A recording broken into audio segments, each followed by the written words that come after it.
আহ্বান জানাই শ্রদ্ধেয় দেবপ্রসাদ ব্যানার্জি দাকে। দাদা জয়গুরু। দাদা জয়গুরু। জয়গুরু মা জয়গুরু। পরম প্রেমময় পরমদয়াল শ্রী শ্রী ঠাকুরের এতক্ষণ যারা নামামৃত সুধা পান করলেন, তাদের মানব জীবন শ্রেষ্ঠ জীবনের একমাত্র উদ্দেশ্য ঈশ্বর প্রাপ্তি, তা যেন এ জীবনেই সফল হয়, এই কাতর প্রার্থনা দয়ালের রাঙারাতুল চরণে। আমরা সৎসঙ্গীরা প্রত্যেকেই ধ্বনি দিই আর বলি, বন্দে আর্য পিতৃম, বন্দে মাতৃবর্গান। আবার শত অনুজ্ঞার পেছনে যেগুলো লেখা থাকে, আর্য কৃষ্টির যা ব্যাঘাত,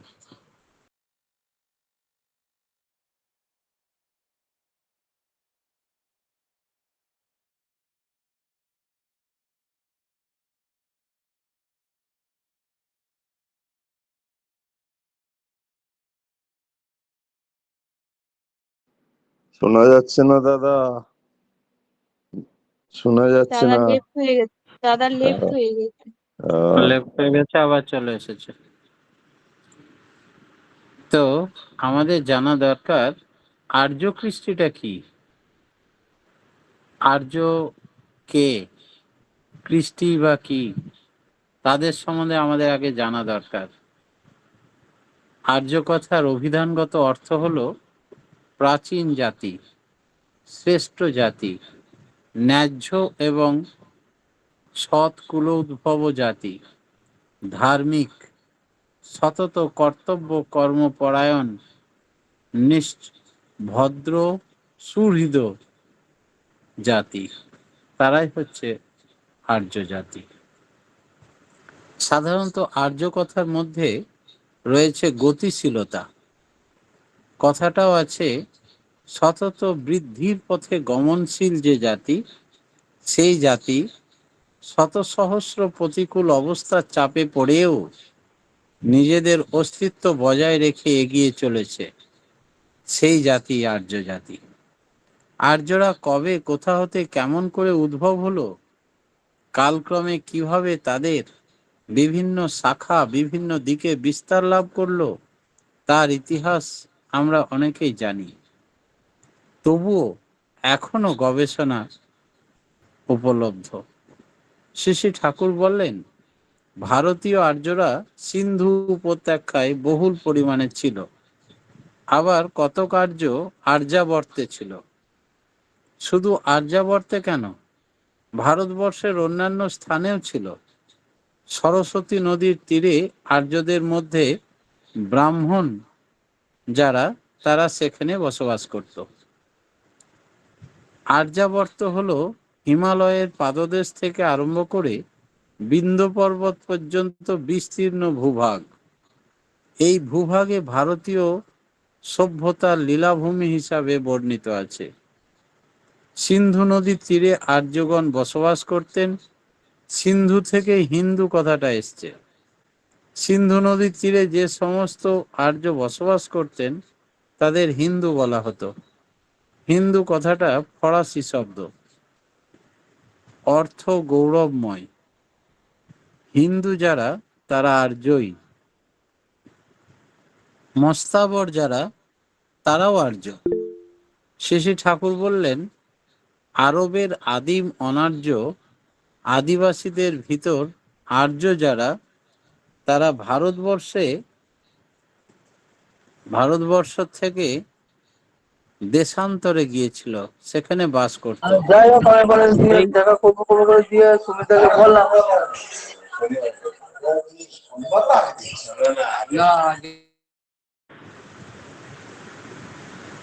সেখানে বসবাস করত।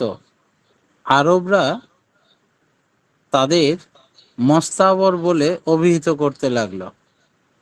পবিত্র কোরেশ বংশীয় নাকি ওই মস্তাবর। ইসলাম প্রসঙ্গে বলা আছে, হযরত রসুল ওই পবিত্র কোরেশ বংশীয় উদ্ভূত। কৃষ্টি মানে কর্ষণ করা, চাষ করা।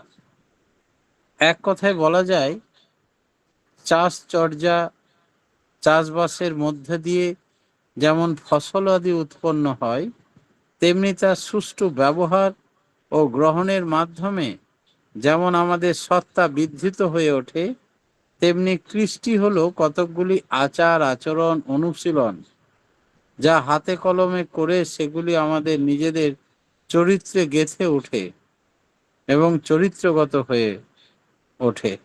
যেমন যজন যাজন, অধ্যয়ন অধ্যাপনা, দান প্রতিগ্রহ, এই 6টা কর্ম আমাদের দৈনন্দিন জীবনে খুবই প্রয়োজন। শ্রী শ্রী ঠাকুর বললেন এই 6 কর্মই হচ্ছে সংস্কৃতির প্রথম ও প্রধান পরিচর্যা। আর্য কৃষ্টিতে একথা বিস্তারিত বলা আছে। যজন মানেই হলো নিজে অনুশীলন করা, যাজন মানে হলো অন্যকে অনুশীলন করানো, মনের মধ্যে প্রশ্ন জেগে অনুশীলন করব কি, আর অন্যকেই বা কি অনুশীলন করাতে সহায়তা করব। অনেক জিনিসই তো আছে অনুশীলন করার মতো। এখানে শ্রী শ্রী ঠাকুর বলেন সহজাত সংস্কার অনুকর্মের ভিতর দিয়ে এবং স্ব স্ব বৈশিষ্ট্য অনুযায়ী তা করতে হবে। আর্য কৃষ্টির বাণীতে একথা বলছেন। অবশ্য অনুশীলন বা শিক্ষা সবই সার্থক হয়ে উঠতে পারে তখনই যখন আচার্য অনুরতিকে কেন্দ্র করে। শিক্ষা সদ্গুরু কেন্দ্রিক এবং আচার্য কেন্দ্রিক হলেই তা সুফল ফলে, তা না হলে সর্বাঙ্গ সুন্দর হয়ে ওঠে না। অনিয়ন্ত্রিত শিক্ষা বা ইষ্টনিষ্ঠাহীন শিক্ষা বা আদর্শবিহীন শিক্ষা অনেক সময় বিপদ ডেকে আনে। উদাহরণ দিয়ে বলেছেন, যেমন একলব্য দ্রোণাচার্যের কাছে আসতে পারে। তিনি একলব্য দ্রোণাচার্যের কাছে এলেও ধনুর্বিদ্যা শিক্ষা করার জন্য এসেছিলেন। একলব্য ছিলেন বেদরাজ হিরণ্যধনুর পুত্র। আর বেদ বলা হয় সাধারণত তাদের যারা উপজীবিকা হলো পশু বধ করা, আর পশু পাখি বধ করে শিকার করাই হলো তাদের প্রধান ব্যবসা এবং রুজি রোজগার। তাদের বলা হয় সরব, সবর বা নিচু জাতি। দ্রোণাচার্য ছিলেন ভরদ্বাজ মুনির পুত্র। তিনি ছিলেন অশ্বত্থামার পিতা। দ্রোণাচার্য তাকে শিক্ষা দিতে রাজি হলেন না। দ্রোণাচার্য ভাবলেন একলব্য ধনুর্বিদ্যায় পারদর্শী হলে সেই বিদ্যায় শাশ্বত প্রয়োগে বিঘ্ন উপস্থিত হবার সম্ভাবনা, তাই তিনি বিরত থাকলেন। একলব্য তখন মনের দুঃখেই হোক আর অভিমান ভরেই হোক, যে কোনো কারণেই হোক, গমন করে দ্রোণের একটি মূর্তি গড়ে তুললেন জঙ্গলের মধ্যে। তার সম্মুখে ধনুর্বিদ্যা শিক্ষা করতে লাগলেন। স্বীয় প্রচেষ্টায় অতি অল্পকালের মধ্যেই তিনি ধনুর্বিদ্যায় পারদর্শী হয়ে উঠলেন এবং বিশেষ ব্যুৎপত্তি অর্জন করলেন। একলব্য কিন্তু নিজেকে দ্রোণের শিষ্য বলে স্বীকার করতেন। দ্রোণ একলব্যের সাথে সাক্ষাৎ করে গুরু দক্ষিণা চাইলেন এবং তার ডান হাতের বৃদ্ধাঙ্গুলটি কেটে দিতে বললেন। ধনুর্বার চালনা করার জন্য ওই আঙুলের বিশেষ প্রয়োজন ও গুরুত্ব আছে, তা জেনেও একলব্য তাই করলেন। একলব্যের ধনুর্বাণ শক্তি অনেক কমে গেল, কিন্তু একলব্যের গুরু ভক্তি তো কম ছিল বলে মনে হয় না। যেহেতু তিনি নিজের আঙুলটা কেটে দ্রোণাচার্যকে দক্ষিণা দিয়েছিলেন, এটা দ্রোণাচার্য নিশ্চয়ই বিহিত করেননি। শ্রী শ্রী ঠাকুর কথার উত্তরে বললেন, শক্তি লাভের জন্য টু অ্যাচিভ দি স্ট্রেংথ, একলব্যের গুরু ভক্তি হলো গুরুর জন্য যে গুরু ভক্তি তা নয়। একলব্য দ্রোণের দিকেই যায় নাকি তার বিপরীত দিকে যায় তার কোনো ঠিক নেই। একলব্য যদি জয়ী হয় তবে তো সমূহ ক্ষতি। তাই দ্রোণ ওই আঙুল ভিক্ষা চেয়ে বসলেন এবং অ্যাচিভমেন্ট বা সাফল্য লাভের জন্য ভক্তি হলো, ভক্তির জন্য ভক্তি হয় নাই। তাই ওই অ্যাচিভমেন্টের সাফল্যের মিসঅ্যাপ্লিকেশন বা অনিষ্ট প্রয়োগ হওয়ার সম্ভাবনা ছিল। শ্রী ঠাকুর আরো বললেন, দ্রোণ একলব্যকে অবজ্ঞা করলো কেন? দুর্যোধন, অর্জুন সবাইকে শিক্ষা দিল, কিন্তু একলব্যের বেলায় দ্বিধা করলো কেন? একলব্যের ইষ্ট স্বার্থ ও ইষ্টনিষ্ঠার অভাব ছিল। স্বার্থ বুদ্ধি ও স্বার্থনিষ্ঠাই মুখ্য ছিল বলে মনে হয়। তার এই বৈশিষ্ট্য অনুযায়ী, সহজাত সংস্কার অনুযায়ী কর্ম করার কথা শাস্ত্রে বহুভাবে বলা হয়েছে। শিক্ষা ও সার্থক ও সুনিয়ন্ত্রিত হয়ে ওঠে গুরুর প্রতি নিষ্ঠা ও ভক্তিতে, সকলকেই বাড়িয়ে তোলে। তাই আর্য ধর্ম হলো জীবন বৃদ্ধির ধর্ম, আর ধর্মের আধারই হলো বিধি। বিধি হলেন কতকগুলি নিয়মের রচয়িতা, তাই বিধির বিধানকে উল্লঙ্ঘন করতে নেই।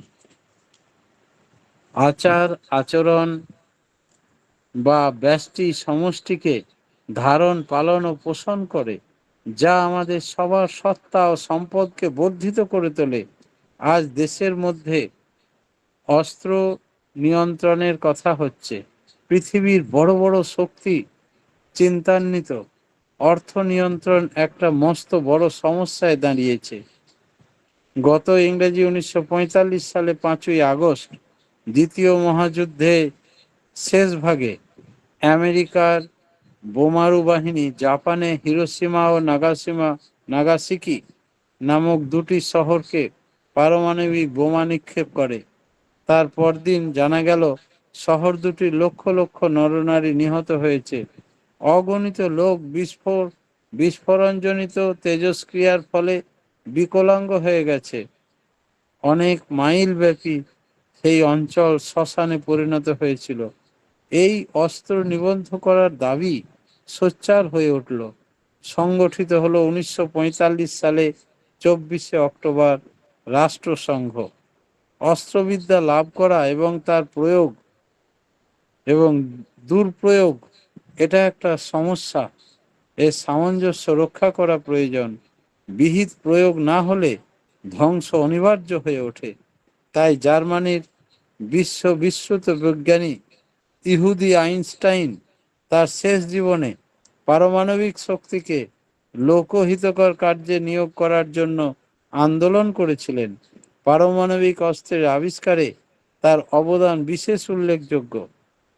আমরা যত রাষ্ট্রসংঘই করি আর যত সিটিংই করি, কনফারেন্সই করি না কেন, কিছুতেই কিছু হবে না যদি না রাষ্ট্র আদর্শ ভাগবত ধর্মের উপরে প্রতিষ্ঠিত হয়। ভাগবত ধর্ম মানেই হলো জীবন বৃদ্ধির ধর্ম। শুধু কি ভাগবত ধর্মের উপরে প্রতিষ্ঠিত হলেই হবে? তাও হবে না যদি না ভাগবত ধর্ম কোনো বৈশিষ্ট্য পালিয়ে অপরিয়মান ভাগবত পুরুষের কেন্দ্রায়িত করে না চলে।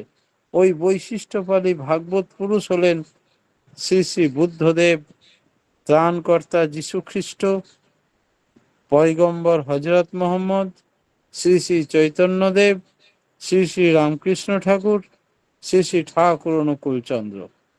তারা বৈশিষ্ট্যপালী। যেহেতু তারা বৈশিষ্ট্যকে পালন করেন, বৈশিষ্ট্য হচ্ছে বিশিষ্টতা। জাতি, জন ও অন্যান্য সবকিছুর বৈশিষ্ট্যকে তারা পালন পূরণ করেন। বৈশিষ্ট্য এলো কোথা থেকে? সৃজন প্রগতির শুরুতেই বা জন্মের মধ্যেই এই বৈশিষ্ট্য রয়ে গেছে। বৈশিষ্ট্যের চর্চা করে তার বুনিয়াদকে আরো সুদৃঢ় করে শ্রীমদ্ ভাগবত গীতায় বলা আছে, চতুর্বর্ণ ময়া সৃষ্টং কর্ম গুণ ও বিভাবশ তস্য কর্তা রমহপি মাং বিদ্যা কর্তব্য রহ ব্যায়াম। অর্থাৎ গুণ ও কর্মের বিভাগ অনুযায়ী 4টে বর্ণ আমার দ্বারা সৃষ্টি হয়েছে। ষষ্ঠা হলেও আমাকে অব্যয় ও অকর্তা বলে জানবে। গীতার 4র্থ অধ্যায়ে কথা বলছেন ভগবান শ্রীকৃষ্ণ। এই আমার দ্বারা, কিন্তু শুরু যে শ্রীকৃষ্ণের দ্বারা তা নয়। আমার দ্বারা বলতে পূর্ব যারা গুরু অবতার ছিলেন তাদেরই বুঝায়, বিধিকেও বুঝায়। তাই তিনি বললেন তিনি অব্যয় অকর্তা, তিনি ছিলেন, আছেন, থাকবেন যুগে যুগে। তিনি অনন্তকাল ধরে এই চতুর্বর্ণ রচনা করে এসেছেন। ছোট বড়, উঁচু নিচ, তারতম্য, এই সমস্ত প্রয়োজন মাফিক সমাজে এই বর্ণ নয়। এরা হচ্ছে বিভিন্ন রকমারি কাজের দায়িত্বপ্রাপ্ত একাকটি সৈনিক। এই রকমারি বিভিন্নতার মধ্যে তাদের উদ্দেশ্য এক, একজনকে উপভোগ করতে পারে। সব সমান হলে বৈশিষ্ট্য লোপ পেয়ে যাবে। গোটা শরীরটাই যদি মস্তিষ্ক হয়ে যায়, তাহলে আর সে চলবে কি করে, কাজ করবে কি করে? আবার গোটা শরীরটাই যদি একই শুধু হাত আর পা হয়, মাথা না থাকে, তাহলেও চলবে না। তাই গোটা সর্বাঙ্গ সুন্দর শরীর সুষ্ঠুভাবে পরিচালনার জন্য এই মাথাটাকে যদি বিপ্র, বুকটাকে যদি ক্ষত্রিয়, পেটটাকে যদি বৈশ্য, আর পা হাতগুলোকে যদি শূদ্র বলে বর্ণনা করা হয়, তবেই সুন্দর সুষ্ঠু শরীর সবল আনন্দে বিরাজ করতে পারে। তাই রকমারিতার মধ্যে আনন্দ আছে, লীলা আছে, উপভোগ আছে, আবার বিভিন্নতাও আছে। তাই বলে আনন্দম ব্রহ্ম, আনন্দই ব্রহ্ম। আনন্দ লাভ করার জন্যই সব। বৃহৎ ব্যষ্টিতে পরিব্যাপ্ত হয়ে বিচরণ বা উপভোগ করার নামই ব্রহ্মে বিচরণ করা। বর্ণানুগ কর্মের পিছনে ছিল এই ব্রহ্মত্ব লাভ। বিস্তারে ব্রহ্ম জ্ঞান লাভ হয়, অনন্তের জ্ঞান লাভ হয়। ব্যাপ্তি ও বিস্তারী জীবন, সংকোচ যেখানে সেখানে মরণ বা পিণ্ডিমন গণ্ডিতে আবদ্ধ থাকে। তাই শঠকর্ম সকলেরই করণীয়, স্ব স্ব বৈশিষ্ট্য অনুযায়ী। দান ও প্রতিগ্রহ শঠকর্মের অন্তর্গত। মানুষকে ধর্ম দান করো, বস্ত্র দান করো, অন্ন দান করো, এগুলি দানের মধ্যে পড়ে। ধর্মদানকে বলা হয় শ্রেষ্ঠ দান, কেননা সেই দান মানুষের জীবনে বাঁচা বাড়ার রাস্তা দেখিয়ে দেয়, মনুষ্যত্বের বুনিয়াদ ফিরিয়ে এনে দেয়, যোগ্যতা বাড়িয়ে দেয়, অর্জনে পটু করে, এবং মানুষকে অমৃতের সন্ধান দেয়, অমৃত পথের সন্ধান নিশানা দেয়। অন্নদানও একটি দান।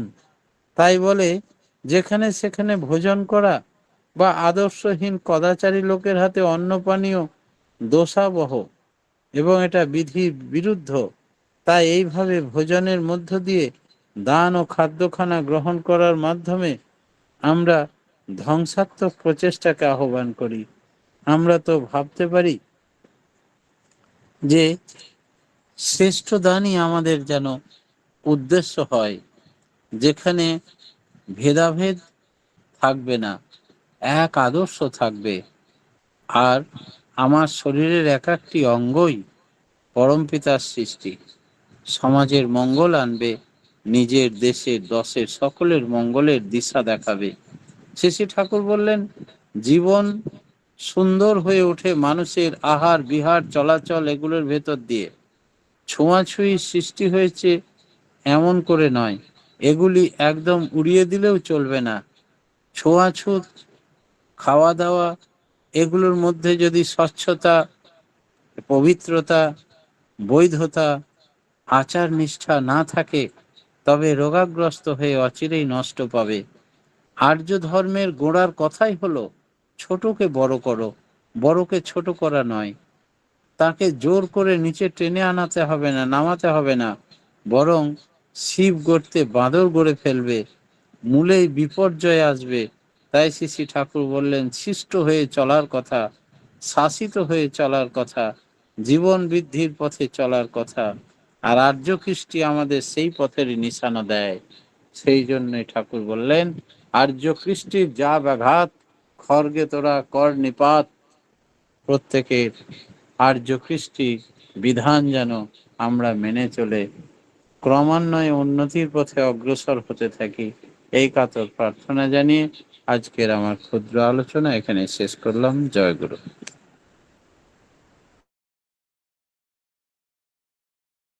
আলোচনা শুনলাম আর্য কৃষ্টি সম্বন্ধে। আর্য আর্য জাতির সম্বন্ধে, আর্য হচ্ছে আমাদের প্রাচীন জাতি, তার সভ্যতা সম্বন্ধে আমরা সুন্দর আলোচনা শুনলাম। যজন মানে নিজে অনুসরণ করা, আর যাজন মানে অপরকে অনুসরণ করানো। ভাগবত ধর্ম জীবন বৃদ্ধির ধর্ম। 4টি বর্ণ তিনি সৃষ্টি করেছেন। বৈশিষ্ট্য অনুযায়ী 4টি বর্ণ। যুগে যুগে তিনি এসেছেন মানুষকে ধর্ম দান করতে, মানুষকে মনুষ্যত্বে